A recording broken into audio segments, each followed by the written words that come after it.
தந்தி பார்வை செய்திகள். செய்தித்தாளின் எதிரொலி. அதிரடி காட்டிய உணவு பாதுகாப்புத்துறை. சிவகங்கை மாவட்டம் புதுவயலில் நடைபெற்று வரும் வாரச்சந்தையில் ரசாயனம் கலந்த மீன்கள் விற்கப்படுவதையும் இதனால் பொதுமக்கள் பாதிப்படைந்து வருவதை சுட்டிக்காட்டியும் செய்திகள் வெளியிட்டிருந்தோம்.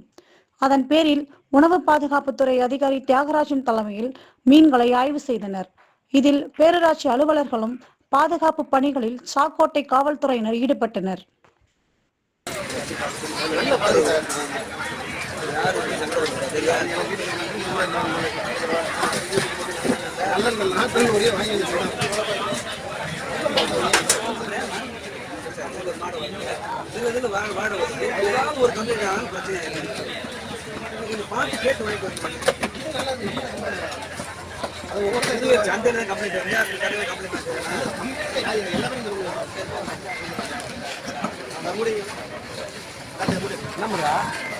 உள்ள செக்அப் பண்றேன்.